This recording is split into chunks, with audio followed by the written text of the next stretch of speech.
Hey, I'm Ryan Chris from CNET. Today we've got the Vitamix 7500. It is a very, very powerful blender. As you probably know, Vitamix makes high-end machines, and this one's no different. It's got a 2.2 horsepower motor, and this 64-ounce jar can hold a lot of different things and pulverize the crap out of them. It's actually a very simple machine. You've got this variable dial that'll give you precise control from 1 to 10. You can pulse over here or turn it on full speed for as long as you want over here.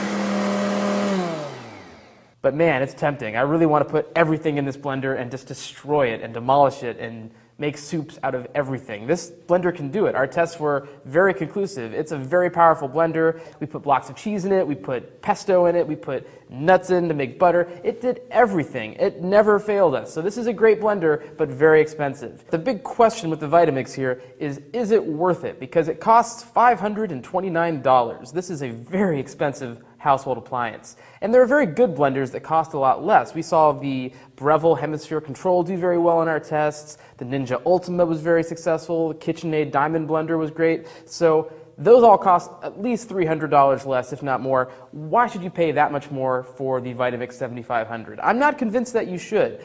I do think Vitamixes are good blenders, and if you have one, the chances are that you love it and use it every day. But Vitamix has blenders that don't cost quite as much as this one that are still very good. The Vitamix 6200 is about $80 cheaper, and it's basically the same machine. It's a little taller, the jar is a little narrower, it has the same volume, it fits the same amount of things.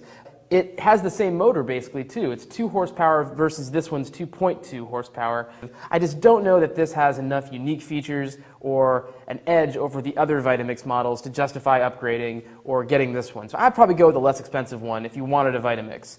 Or you can go with one like the Ninja or the Breville that's going to cost a lot less. If you're a foodie that wants to cook every day and make smoothies and soups and really get a lot of use out of your blender, it might be a worthwhile investment. It can do a lot of other things like kneading dough, so it can be a very versatile piece of equipment for your kitchen, and if you're going to use it like that, it might be worth the cost. But if you just want a good blender, there are a lot of good ones out there that don't cost as much, so take a look at those as well. For CNET, I'm Rex.